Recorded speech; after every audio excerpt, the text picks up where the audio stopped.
আমি জানি না, কারণ হামাসের কোনো সমর্থন যারা সরাসরি করে তাদের কোনো সাক্ষাৎকারও নিই নাই, তার সঙ্গে আমার কথাও হয় নাই, দেখাও হয় নাই, ফোনে কথাও হয় নাই, চিনিও না, জানিও না, এমন কোনো মানুষকে দেখেও নি, শুধু মিডিয়াতেই দেখি, টিভিতে দেখি। কথা বুঝতে পারছেন? এখন যদি আপনাকে বলা হয় আইসিস যারা আছে এরা কি জঙ্গি সংগঠন, আমি কোনোদিন তাদেরকে দেখিনি। তারা মানুষ না পায়জামা তাও বুঝি না। কিন্তু এখন যদি বলে মিডিয়ার উপর ভিত্তি করে বলতে হবে যে আইসিস মানে কি, যে মিডিয়াতে দেখায় কালো মানুষ একদম ঢেকে রেখে দিয়েছে, আল্লাহু আকবার বলে একটা মানুষকে কেটে দিচ্ছে এরা আইসিস, তো বলবো এরা পাক্কা শয়তান। কথা বুঝতে পারছেন না ভাইজান? আল্লাহ বলছেন সূরা হুজুরাত আয়াত নম্বর 6, ইন জাআকুম ফাসিকুম বিনাবাইয়িন ফাতাবাইয়ানু, যখন তোমার কাছে কোনো খবর নিউজ আসে ফাসিকের মাধ্যমে, তখন বিচার করো, তাহকিক করো, যাচাই করো। এখন হামাস বলেন, আইএস বলেন, আল কায়দা বলেন, যাই বলেন না কেন, প্রকাশ্যে বা গোপনে তাদের সঙ্গে কোনো আমাদের সম্পর্ক নেই। যা মিডিয়া দেখায় তাই আমরা দেখি, এর উপরে ভিত্তি করে আমরা কোনো ফতোয়া জারি করতে পারবো না। কারণ এই দুই পক্ষের মানুষের কে বলছে মুজাহিদ, কে বলছে জঙ্গি। কথা বুঝতে পারছেন না ভাইজান? তবে আমরা ফিলিস্তিনের নিরীহ মানুষের পক্ষে। হামাস কি করেছে? আল্লাহর কাছে বিচার দেবে, আল্লাহ বিচার নেবে। কিন্তু ফিলিস্তিনে যে নিরীহ মুসলমানরা মৃত্যুবরণ করছে, কমপক্ষে আজ পর্যন্ত প্রায় 2008 অধিক মানুষকে হত্যা করে ফেলেছে অলরেডি।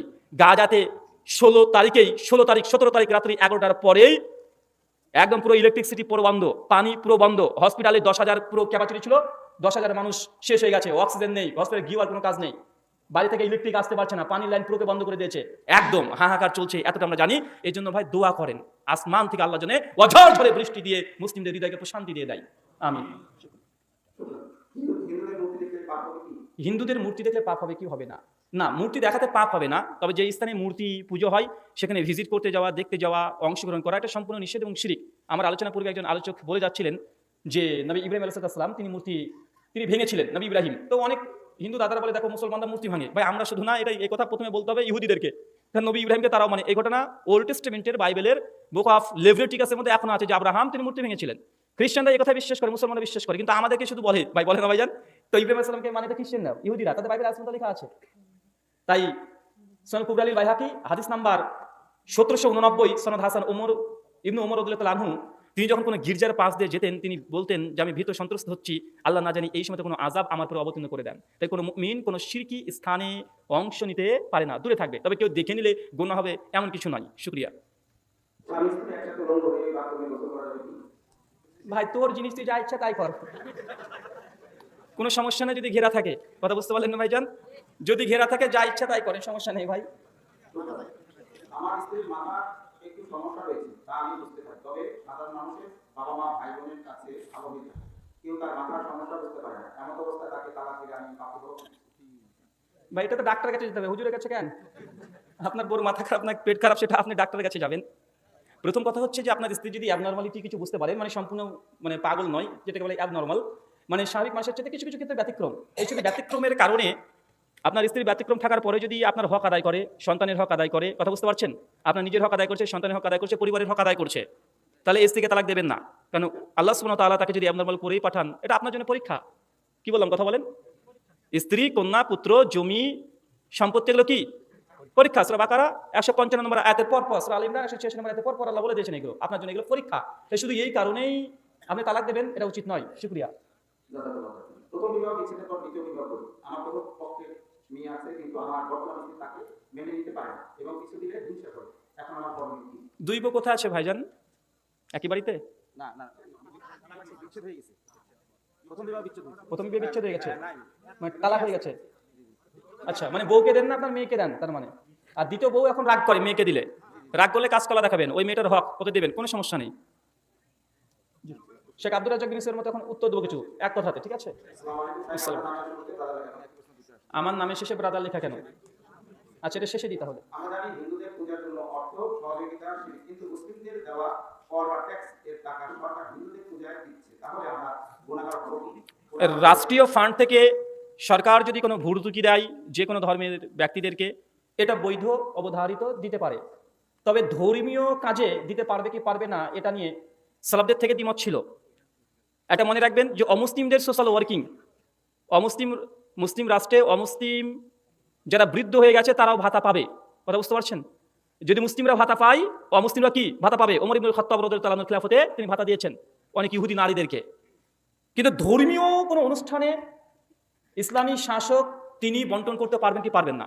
বিশুদ্ধ মত পারবেন না। যদি করেন জনগণ শিরকের নিমজ্জিত হবেন না, বরং সরকার যিনি আছেন, যিনি এই বিল পাশ করেছেন, তাদের সঙ্গে সংশ্লিষ্ট যে সর্বা তিনি এখানে শিরকের গুনাতে অংশী হবেন, এই মতটাই বেশি আফজাল। জাযাকাল্লাহু খায়রান। আজকে মুসলমানরা হিন্দু টিচার বা কোনো সম্মানিত ব্যক্তিকে কি বলে সম্মান করবে?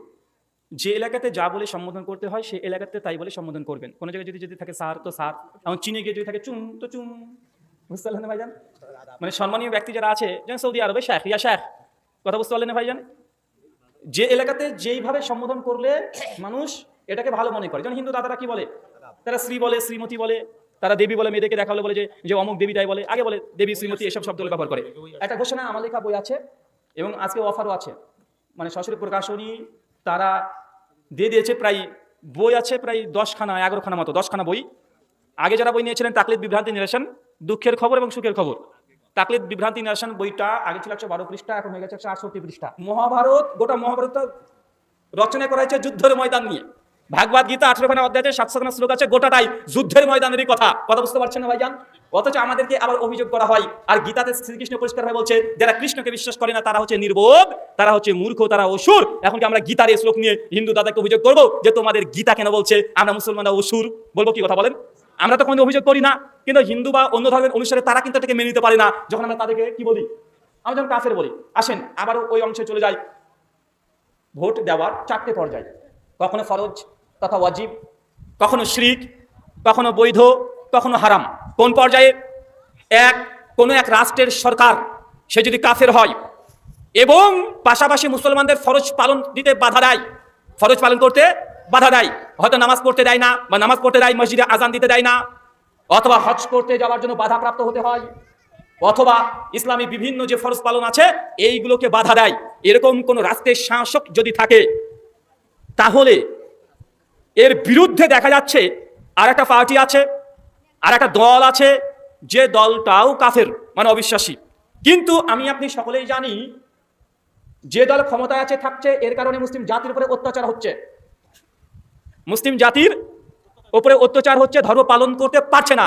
কিন্তু বিরোধী আর একটা দল আছে, রাজনৈতিক দল, আমরা বলছি এটাও কাফের। এটাও কি দ্বিতীয় দল? এটা কাফের, এটা অবিশ্বাসী। কিন্তু আমরা এটা জানি এই দ্বিতীয় দল যদি ক্ষমতায় চলে আসে তাহলে ওই ব্যক্তি অন্তত মুসলিমদের ওপরে কোনো অত্যাচার করবে না, মুসলিমদের ফরজ পালন করতে বাধা দেবে না। মানে ওই দ্বিতীয় দল সে ধর্মকে কিছু মনে করে না, যে যা ধর্ম সে পালন করবে। কে মন্দিরে গেল, কে মসজিদে গেল, এটা সে দেখেও না, দেখার চেষ্টাও করে না। কে গরু খেলো, কে শুয়োর খেলো, এটা সে দেখতে চায় না, বরং সে ক্ষমতায় পেতে চায় এবং এর কারণে মুসলিমদের উপরে কোনো অত্যাচার করে না। এখন এই পর্যায়ে সিচুয়েশনটা বুঝতে পেরেছেন? আমি তো দুটো কাফের দিয়ে উদাহরণ দিলাম, অবিশ্বাসী দিয়ে উদাহরণ দিলাম, এর পেছনে কারণ আছে। এখন আমাদের জন্য যারা ওই ইসলামী রাষ্ট্রে বসবাস করব তাদের জন্য দ্বিতীয় ওই কাফের অমুসলিম ওকে ভোট দেওয়াটা ওয়াজিব হয়ে যায়। কথা মানে কষ্ট হয়ে গেল নাকি? কেন?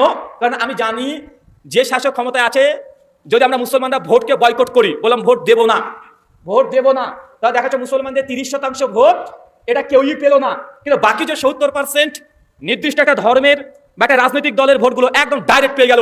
মানে যে ক্ষমতায় আছে সে আবার 5 বছর থেকে গেল। কথা বুঝতে পারছেন এবার? কিন্তু আমরা 30% ভোট না দেওয়ার কারণে আমাদের কি হয়েছে? উপকার কিছু হয়েছে? হয় নাই, বরং কি হয়েছে? ক্ষতি হয়েছে। এবং 5 বছর এই সরকার যদি ক্ষমতায় আবার থেকে যায় তাহলে হতে পারে আবারও নতুন করে মুসলমানদের উপরে অরাজকতা চালাতে পারে, মুসলমানদের উপরে অত্যাচার করতে পারে, মুসলমানদের মা বোনদের উপরে শ্লীলতাহানি হতে পারে, রাস্তাতে বের হতে নাও পারে, রাস্তায় রাস্তায় তাকে মব লিঞ্চিং করে হত্যা করে দিতে পারে। এখন আমি জানছি যে আমরা মুসলমানরা ঐক্য হয়ে জোট হয়ে আমরা 30% ভোট একটা রাজনৈতিক দলকে আমরা দিয়ে দেব, যে ক্ষমতায় আসলে অন্তত মুসলিম জাতির উপরে অত্যাচার করবে না, ফরজ পালন করতে বাধা দেবে না।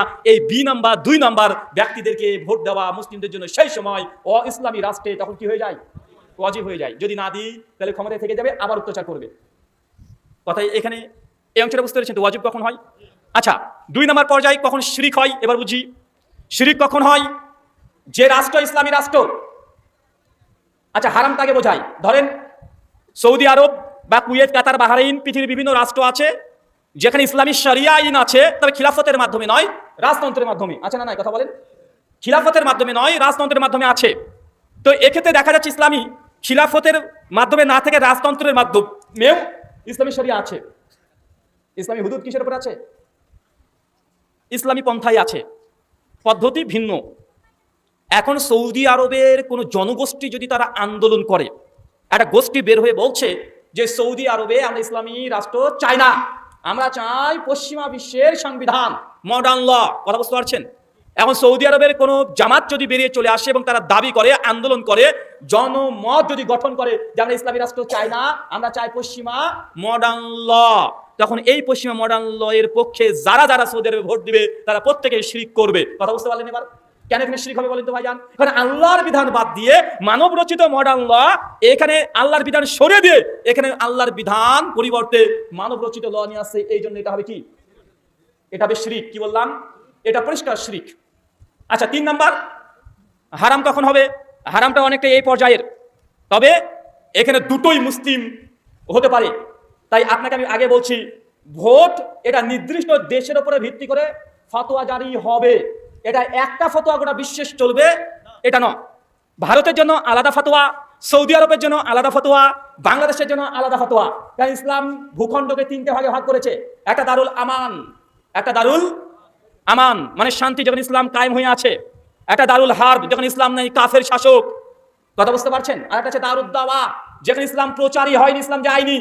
এই জায়গাতে ইসলাম কায়েম নয়, ইসলাম প্রচার করাটাই মুসলমানদের জন্য তখন ওয়াজিব হয়ে যায়। কথা বুঝতে পারছেন? তার মানে আপনাকে এখানে কয়েকটা বুঝালাম, শুধু এতটুকু বুঝে নেন যে শর্ত সাপেক্ষে কখনো ভোট দেওয়া জায়েজ হয়, আর কখনো শিরিক হয়, কখনো ওয়াজিব কোয়ালিটির হয়ে যায়। তাই ভোটতন্ত্র বা ভোট দেওয়া এটা এক বাক্যে কোনো ফতোয়া আসবে না। পরিস্থিতি, প্রেক্ষাপট, ভূখণ্ড, রাষ্ট্রনেতা, বিরোধী নেতা, সমস্ত কিছু দেখার পরে একটা সিদ্ধান্ত আসে। কথা বুঝতে পারছেন ভাইজান? এইসব কথাগুলো বলতে খুব ভয় লাগে। কেন জানেন? এগুলো কথা বলা মানে দুই দিক থেকে চাপ, একটা রাজনৈতিক চাপ, একটা হচ্ছে আমাদের মুসলিম ভাইদের চাপ। দেখ রাহুল ভাই এই বলে গেলে কথা আছে না নাই? কথা বলেন। আমার কথা হয় কারো পক্ষে যাবে, কারো বিপক্ষে যাবে। কারণ দুই পক্ষেরই তো লোক এখানে আছেন, আছেন না ভাইজান? আছে তো সব জায়গাতে দুই পক্ষেরই লোক। আমি বললাম সব পক্ষেরই বললাম, কারণ এটাই সঠিক কথা যে ভোট দেওয়া প্রেক্ষাপট অনুযায়ী জায়েজ হয়, প্রেক্ষাপট অনুযায়ী হারাম হয়। আল্লাহ সুবহানাহু ওয়া তাআলা তুমি এই কথাগুলো বোঝার তৌফিক দান করো। সকলে পড়ি আল্লাহুম্মা আমিন। সম্মানিত সুধী, আপনাকে এই কথা বলতে চাই, আমরা অনেকেই চাচ্ছি যে আমরা দিন কায়েম করব, ইসলামকে চাই, আছে না নাই? আমার কষ্ট লাগে ভাই। এই উপমহাদেশ বর্রে সাগীর, ভারত, বাংলাদেশ, পাকিস্তান, এইখানে একটা পর্যায়ে ছিল দীর্ঘ 800 বছর মুসলমানরা ক্ষমতায় ছিল কি ছিল না? ছিল না ভাইজান? স্পেন, মুসলমানরা 800 বছর ক্ষমতায় ছিল কি ছিল না? ছিল। আমাদের ভারতবর্ষ দীর্ঘ 800 বছর মুসলমানরা ক্ষমতায় ছিল। আচ্ছা, মুসলমানদের ক্ষমতা হঠাৎ করে অমুসলিম কাফের তারা পেল কিভাবে? আপনি তো ক্ষমতায় ছিলেন,